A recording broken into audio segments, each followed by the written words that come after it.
to our community, to our college rodeo recruitment community.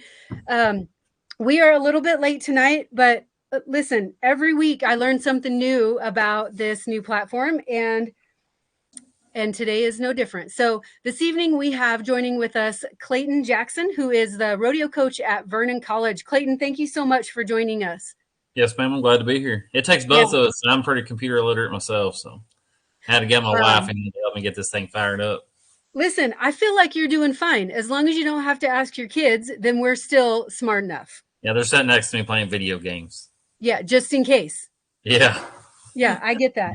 Yes, I totally get that. So thank you guys so much. I know we're butting into family time at this time of the night, but as you know, we're trying to reach all those high school kids that are not in school and not quite in bed yet. So it's kind of the bewitching hour is what I call it at my house, because yes, ma'am. Everybody's hungry and I'm not out there. So they're fending for themselves tonight. So you guys, thank you so much for joining us. I know that if you are watching the replay, then and you have any questions that come up, please just shoot us a message, comment in the comment section below this video, and we'll get back to you and answer your questions as quickly as we can. If y'all are watching live, I believe you can message us. You can message us any of the questions that you would like for me to ask Mr. Jackson. So let's start real quickly. Just tell me a little bit about where is Vernon College located, and tell me a little bit about the community. Vernon College is located 2 hours south of Amarillo on 287, southeast Amarillo, 2 hours west of Fort Worth. So just kind of right there off 287. It's a small town, not very big. It's a Class 3A high school. Okay. About 11,000 people. We got a campus, about 450 kids. That's what I like about it. It's small. Class sizes are from 10 to 15 kids. Lots of one-on-one time. And that's kind of what I use as a way to influence kids to come, because you're just not going to be a number at Vernon College. Everybody's going to know your name when you're walking around campus. But it's right there. Sure. It's just right off 287, just a below community. So talk to me about kind of the more popular academic programs that y'all have available. Farm and ranch management, cosmetology. They have that. I'm going to see about getting a few girls in that one. Yeah. That's what they're interested in. They do lots of nurse training. I couldn't tell you all the courses, but what I kind of recommend for the kids coming is just, if you plan on going to a 4-year school, getting your basics, because Vernon College is a cheap college, and it's a good way to get your basics and get them out of the way before you go somewhere else to figure out what you're going to do. Yeah, perfect. What about housing? Y'all have on campus? Yes, ma'am. We have dorms, and that's where all the athletes stay. Perfect. So I know when I was going to school, it was a requirement that freshmen stay on campus. Is that a similar requirement for you guys, or is it a little different? That's a similar requirement. I guess if you lived around Vernon, you'd probably be okay, but it's cheap. Like the dorm fee at Vernon is just $500 a semester. Yes, ma'am. Dang, that is super affordable. Yes, ma'am. It's and not. Then, Vernon is very affordable. Inexpensive school. It's the way I kind of look. For what schools cost now, it's very inexpensive. Yeah, and then y'all have some meal programs available with that too. Yes, ma'am. They call that the board part of it, but gotcha. You pay for the board, and that's 3 meals a day, 5 days a week. Nice. And it's pretty decent food. I go in there and eat lunch with the kids, and it's because it's right there next to my office. Listen, I think that as you look back on your college career and I look back on mine, I think anything is better than top ramen and macaroni and cheese. It doesn't matter what you add to the macaroni and cheese. It is still macaroni and cheese and ain't getting much better. CC's Pizza was our go-to. Yeah. That and fried spam. Fried spam, if we try to get home to lunch or up after lunch, it's fried spam. Man, I did not get to that level. We grew up on fried spam, so I like it. Okay. That's funny. So now if students do want to, if they are from local, what's the rental market look like in your community? I mean, it's about like everywhere else. It's not cheap. the places you want to live are way too expensive, and the places you don't want to live, you probably don't want to live there. They're that cheap for a reason. Yeah, no So we're kidding. pretty fortunate. They have a dorm room or like a double deck, 2-story dorm room Mhm. just for the athletes. Oh, nice. So it's So I'm not. going to assume, based on that, then your rodeo program is part of the athletic department. Yes, ma'am. Very cool.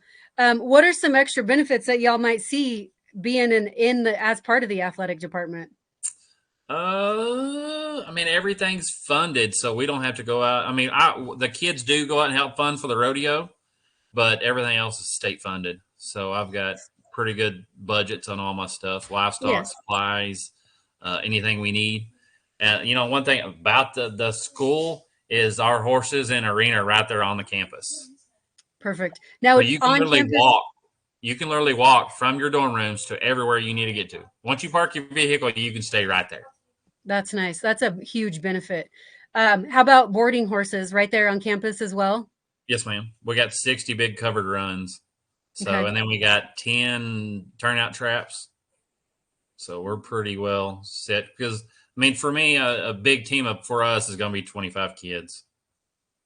And that's still plenty of room for that many horses, Yes, even if ma'am. everybody's bringing one and a half. It's Yes, ma'am. probably I've average. kind of told everybody bring what you want to and we'll make it work because I want everybody to get the practice that they feel like they need every day. Yeah, definitely. So you did mention, do y'all really have to worry about indoor facility there?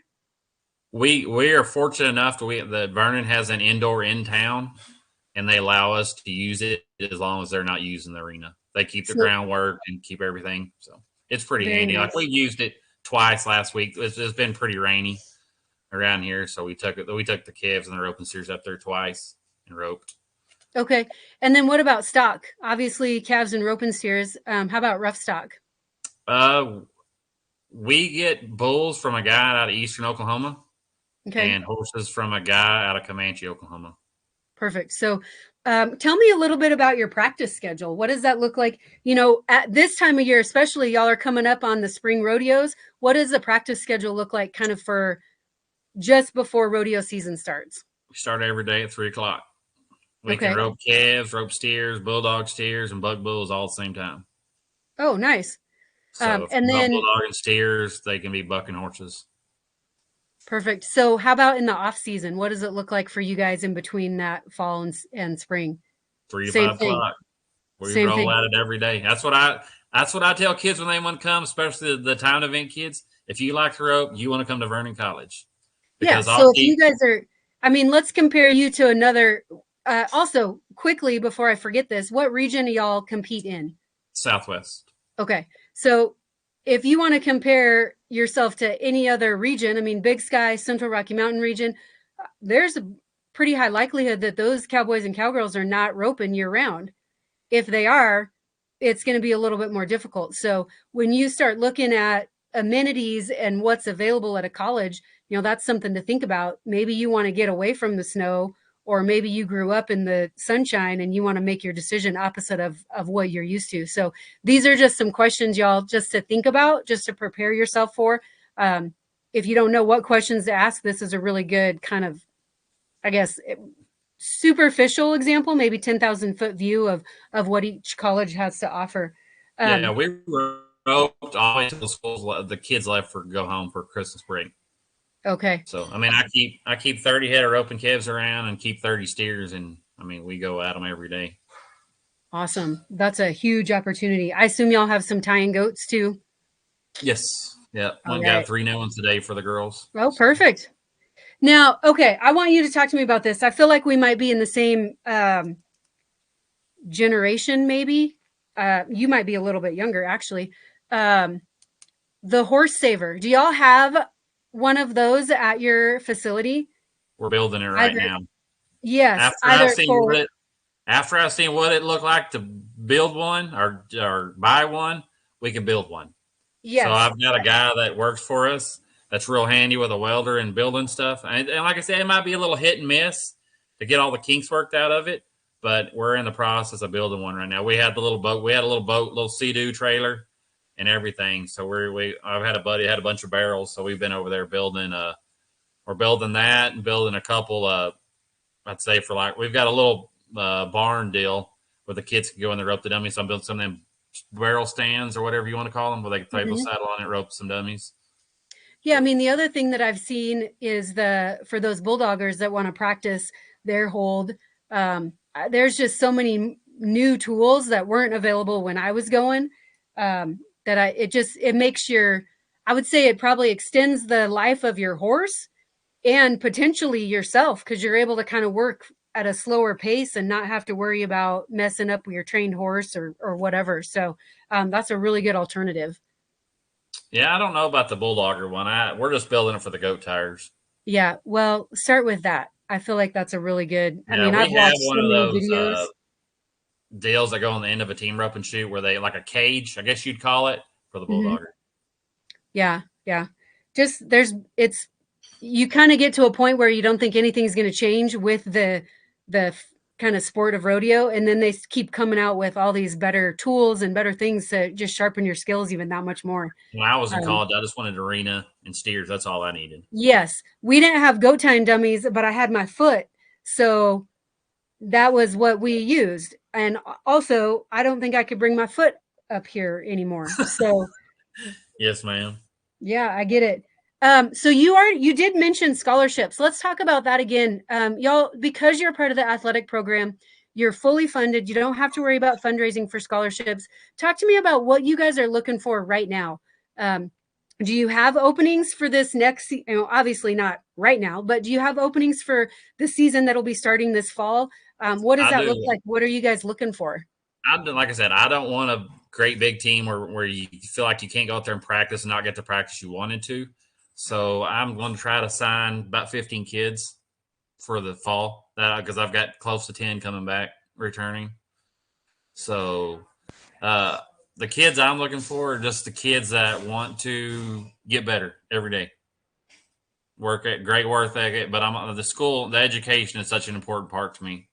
I want our rodeo program to be the highest GPA of the athletic department. So I want kids that want to go to school and want to work outside of it in the arena. So that's Yeah. the kind of kids I want. But 15 kids is kind of what I'm looking to put on the team for next year.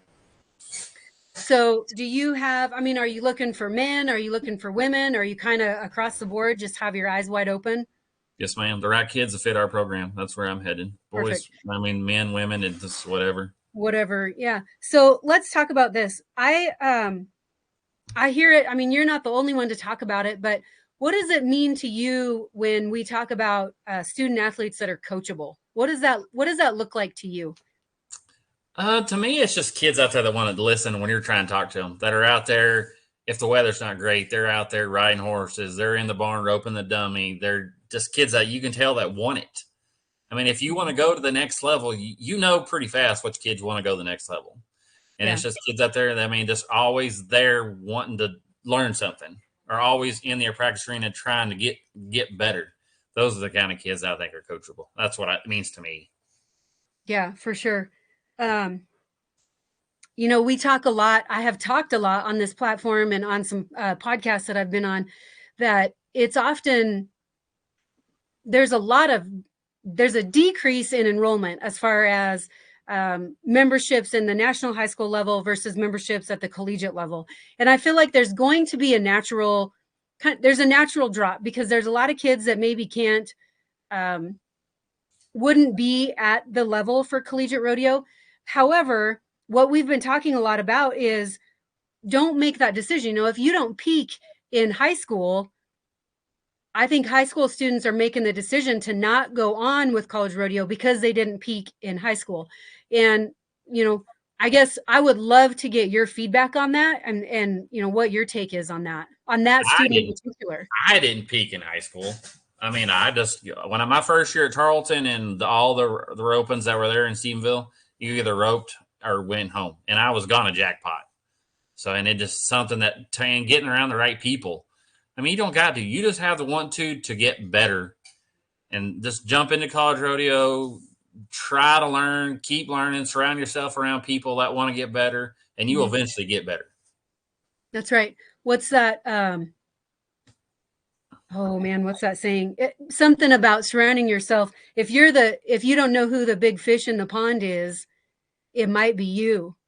And maybe you need to grow your pond a little bit, but the way you get better is by surrounding yourself with those that you want to be like. And I think you said it best. I That's, I think, kind of our target is to try to reach those kids that are making that decision maybe a little prematurely. Just because you haven't made it to the high school finals or the Little Britches finals, or you didn't win the world at those locations, doesn't mean that you can't compete at a collegiate level. Yeah, And I I never think, made it to nationals. Sorry. no, you're good. Listen, I tied for fourth in the barrel racing. Like, I barely made it. So I don't really think I peaked. I did not peak in high school either. And I think that um, we're losing a lot of kids that are on the bubble making that decision. And hopefully this platform can reach them and kind of pull them in and at least get them to seek out some information. I mean, one of the best parts about college rodeo is that you have an opportunity to college rodeo and pay for your education. Yes, ma'am. And education, you said, is important to you. I knew that the only scholarship I was going to get was probably for rodeo, but I knew I was going to go to college. I just wasn't sure, how I was going to pay for it. And it provided me an opportunity that, surpassed anything else. The other thing we've been talking about a lot, and I think I mentioned this to you off camera, was, you know, college rodeo and the rodeo industry in particular. Now there's so many opportunities with the connections that you make through rodeo and through college rodeo that you might not be real great in the arena, but you could join a rodeo team and, major in broadcast journalism. There's a lot more opportunities for somebody that has rodeo knowledge and can be in front of a camera. So I think if you play your cards right, then you are able to get into a program, get the education that you're looking for, and get to rodeo on top of that. And you don't. I mean, you'll surround yourself with them people, and you'll get out there and practice. And I mean, just being part of the team, and you'll get better just being out there practicing every day. Well, so that's a great point. Like, talk to us about that. That's a big difference between the high school level and the collegiate level, is that it is a team. Yes, ma'am. So I guess, what do you have kids that ever struggle with that kind of transition? Talk to us about that a little bit. Like I said, this is just me getting into my first year of being it, so I'm really starting to figure all this out. But no, I mean, everybody just jumps on board, and that's what when I talked to the kids before we started the spring semester, was everybody is going to help everybody. If you want to help with your event, you're going to help the team ropers, or you're going to help the calf ropers, or you're going to go help buck bulls. And then that'll help you with the goat tying or the barrel racers or something that way, because we are a team and I want everybody to do everything together. I don't want some kids not spending the day thinking, oh, I can't practice because, we're not going to do that. No, we're going to do it every day. But if you want help with your event, I want you to go help some of the other kids that need help with their event. Yeah, absolutely. That's a great way to tackle that. I would also add that, I think there's a lot of students that have this misconception that it's very similar to like amateur rodeo, and you get there on your own, you do it on your own. And that's not always the case. I mean, that was the one thing that kind of caught me off guard. I had a group of people that I traveled with. And that's what parents ask me every time I do a recruitment or do a tour. Well, how do our kids get to the rodeo? I was like, you will go as a team. Yes. I mean, you will all kind of get together, and you'll find your little buddies, and 2 or 3 you'll jump in the pickup trailer, living quarters, get a motel room, but you won't go alone. Somebody's going to go with you, just because it's a whole lot better for y'all to go together. So some barrel racer that's hauling one horse has a 4-horse slant living quarters, and she's going to shove a bunch of horses in there. Like, it really is more of a team sport at the collegiate level. And I feel like it kind of prepares you for the next level even more, because you've got traveling partners once you're going to the professional rodeos too. And if you're playing it right, you probably should have traveling partners just for the amateurs. So there's a lot of consistency as you step up. So good point. I actually don't have this on my notes, but do y'all provide travel money or any type of, meal money, or to it? Like, do you pay entry fees? I mean, what does that kind of look like for you guys? Okay. For the 6 men and 4 women that are on the actual points team, we pay their fees plus diesel and plus Okay. $50 for diesel. $50 a diesel. Yes, ma'am. And then do you provide hotel rooms for them or just the No, entry ma'am. fees? Okay. Just the entry fees and the diesel. Well, that's better than a poke in the eye. Yes, ma'am. I mean, and honestly, as a junior college, that's pretty good offering. I think so. I mean, I don't We think, didn't get when I was on Tarleton's team. We just got our fees paid, and that was it. which I mean, that's still sometimes if you're a multi-event cowboy or cowgirl, that can go a long ways too. Yes, ma'am. They All right, I'm can. taking notes now. You're good. You're good. Yeah, if you're a 2 or 3 eventer and you get your fees paid for plus some diesel money, it's a pretty good deal. Yeah, for sure. Well, so I guess what else? What else would you like to tell us about your college? Man, that's what I mean. What I like about the school is the smallness. That's what I Yeah. just and I show everybody. We go around the classrooms and look at how small the classrooms are, and they're like, "Hey, this is like our high school and wherever they came from." That's all the kids we have in their class. Yeah, Because and some it of feels the kids, comfortable. yep, some of them kids, don't want to show up and be 300 kids in a classroom or 150. I mean, 8 to 15 is what's in a classroom. And you find a few of them classes that have fewer than that. And it's a Yeah, lot of one-on-one time. perfect. Well, So, so talk to me a little bit about your background. You said you're new to this rodeo coach position. Tell us about your background a little bit. I graduated Tarleton in 2005, did a little bit on my master's, and I wish I finished it. But just kind of tired of school. Oh, So, I get that. I get that. so we did that and come home and ran yearlings and some cows for a while and helped run the sale barn over here at Wichita Falls for a good while. Had some cow trucks. Did some trucking while we were running yearlings and continued that. And my wife bought a sale barn in Vernon, and that's how we kind of got over there. And she's done that for 8 years, and so and where is it? Vernon We put on team ropings, OTRAs here in Texas. Put on some local jackpots, a few benefits, hauled rope and steers all over the country. So you're in your first year, right? Yes, ma'am. I started the week of our college rodeo. Oofta. So I would like for you. What is one thing that you weren't expecting that is part of your job?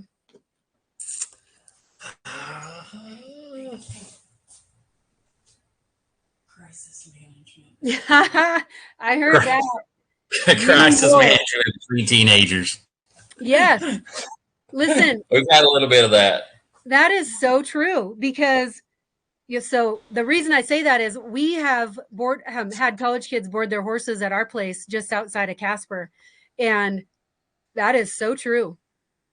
I mean, we'll have kids coming out like their hair's on fire, and it's the end of the world. It's life changing, and you got to kind of talk them off the cliff a little bit and put things in perspective for them. So yeah, that's true. That's funny. How old are y'all's kids? They're 12 and 9. You want to get in here? Yeah. My wife, Courtney, wants. Okay, so one day he called me and he said, "Oh my gosh, I have a problem." And I said, "Okay, what?" And he had 2 girls that weren't getting along. Like they literally refused to practice together. And I said, "This is where being a parent comes in handy." Yes. Because you tell them that they are above 18 and that they need to grow up or they need to get their pacifiers and go home. Yeah. And listen, that's how ridiculous it is. Absolutely. So y'all, is your 12-year-old a boy or a girl? Boy. Some days. Maybe it's a boy most of the days. I get that because I have a 9-year-old boy and I question it because he can throw a fit like the best of them. So we have 3 girls and they range from 17, almost 18 now, to our youngest is going to be 12 next month. And the attitude that comes radiates off of her, it reminds me of the college girls, which I'm not ready for that yet, but just kind of helping them to navigate those emotions, I could totally see as something that would I was not prepared for that. Yes, ma'am. Well, and it's probably been a blessing for him this year to have so few kids because kind of ease you into it. Yeah, the limited numbers of multiple personalities of teenage girls. Okay, I got Yeah. No, I get it. But and oftentimes, I mean, listen, I had an altercation with my best friend, and we joke about it now, but I had an altercation with my best friend that wanted me to come in college rodeo with her. And like, same thing. Like, we didn't want to practice with each other. We didn't want to be around each other. And I mean, I'm pretty sure he said the same thing. Like, you got to put your big girl panties on. Like, you're above 18. It's time to get over this BS. Well, one thing I try to talk to the parents is we are small enough, I hope, and kids got to take some responsibility when they leave Vernon after 2 years. You can trust them to go wherever they go next. Yeah. That's my goal, is they're being responsible enough to you ship off, or they're just a number somewhere, and you know they're going to take care of themselves and their horses and their equipment while they're there. Well, and so I'll say this. I went to a junior college first, and it was because for me, I wasn't prepared for a lecture with 200 to 300 kids in it. Like, that was, Casper's not big. It's bigger than Vernon, but Casper's not big, and our classes weren't big. And so the idea of getting lost in that sea, it was too much for me. And so you're absolutely right. The level of, it's kind of like I don't know, it's kind of like a university prep, truly, when you go to a 2-year. Because even when I got to a 2-year, I was really wondering what my high school did for college prep, because I was not prepared. And that 2-year really kind of eased me into the whole situation and allowed me to grow, just not explode, but grow at a little bit slower, kind of smaller scale. So there's definitely a really good reason that you pick a junior college, and it's not for everybody, but it's a really great place to start. I think for so many ranch kids and roping kids that come from, they do school online or some small town school, I think it's a great start. I wouldn't want to be thrown in the fire either, where you walk in a classroom and there's 300 kids in that classroom. I think I walked into my anatomy and physiology class and there was like 75 in there, and I was like, we were pretty fortunate. We went to Tarleton before Tarleton was that big. Okay. I went to a junior college, and I would agree with your perspective on the small school. And to add to the Vernon appeal or the junior college appeal versus going straight to a university, those kids that come from a very personalized background as far as practice and things like that,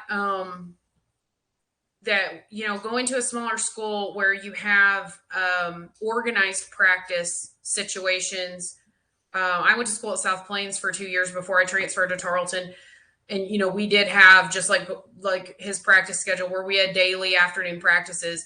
I think that was a lot better. That was a lot better situation for me. And especially being away from home versus, for instance, going to Tarleton, where you practiced if you wanted to practice. Yeah.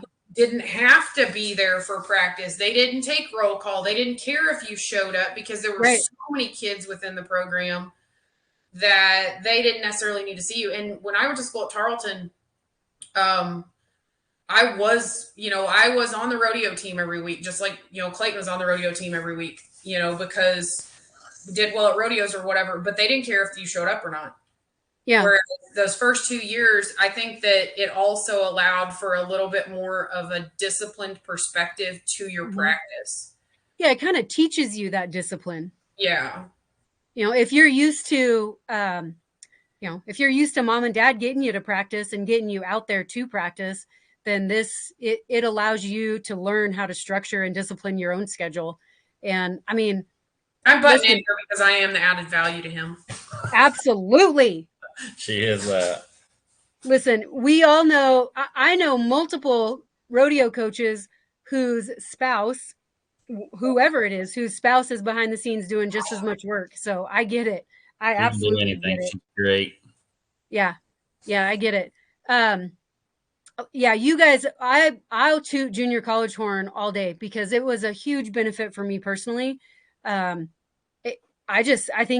I don't think it's probably for everybody, but also starting at a 4-year is daunting. And if you think that's your only option and that's what that's your decision maker, don't stop. Like, don't stop there. Look at some junior colleges. You know, There's some Tarleton has 150 kids on their rodeo team. Yeah.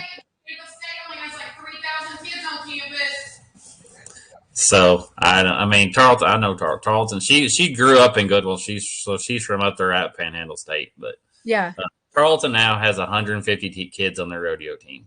Well, and that's not the only one. I mean, there's programs. I've talked to coaches that, that more than likely won't join the platform because they're turning kids away, or they have no scholarship money. So if those kids do come, like, they're not going to get anything, and they're going to be, just like you said, one of 200. And I think there's other. I don't know. That's not your only option. Just keep looking and keep asking questions. That's what I expressed about Vernon. Just come and get your basics. Take a few electives, something you're interested in, and then you can, when you leave Vernon, you can go figure out what you want to be or what you want to do. Listen, also, you usually can get credit for being on the rodeo team at some of these junior colleges. Yes, it's an hour credit. Or they have roping class that you can take. We have called Rodeo P, and it's an hour credit, and it's an easy A. Yeah. I took a roping class because I needed more time roping the dummy, and it was the best class I ever took. Yeah, we had something like that at Tarleton, but I didn't take it. Well, I needed all the help I could get. Well, Clayton, what's your wife's name? Courtney, thank you. Thank you guys so much for joining. Hey, I know that we don't have a lot of live viewers. Listen, let's be frank. We don't have any live viewers, but I'm going to post this back out, and hopefully we can answer some questions, and we'll get you guys a little bit of attention inside the recruitment platform. Please do share. If you are a student athlete in our platform or a parent and you like what you see, please share about our platform. We're in the very beginning stages of building the program out. I think it can be, I think it can provide a solution to kind of a question that hasn't really had a solution before. So every athletic department has their own recruitment. I mean, all that stuff. I think it's a great idea. Yeah, I'm pretty excited. If you're from anywhere and want to go somewhere different to what colleges around you, this is a great way to get your name out there and do it. Because it's not for me to go all the way up there to watch kids at a high school rodeo. Yeah, so, I don't think that's in anybody's budget. So I've tried to reach out to some of my friends in different states, and they sent me some kids to contact and stuff like that. And I've got a few coming to look. But I would like more northern kids to come down and look at what we all have to offer. Perfect. Well, Clayton, thank you so much. Thank you guys so much for joining us. We're going to post this. We're recording, and we will post it back out in the community. More than likely, Clayton, just so you know, I'll share it on our Facebook page, so y'all can share it to your page as well. Anyway, you guys, thank you so much. Next week, I have to think what day it is. Man, next week, I believe we have Jimmy Nicholas joining us from Mitchell Tech in South Dakota. And we've got a couple more scheduled out from there. So you guys don't want to miss it. We are not set on a certain day, so don't get used to Monday nights. We're trying to make it as easy as possible for these coaches to fit us into their schedule. We are set on a time. So we're going to be coming live at you 6 p.m. Mountain Standard Time, because that's where I live, and time zones confuse the heck out of me for some reason. Yes, ma'am. Man. So you got to just kind of pay attention and make sure you guys are watching those dates. Again, if you're rewatching, comment and give us all your questions, and we'll try to answer everything that we can. You guys have a good night. Thanks, Clayton. Yes, ma'am. Have a good one.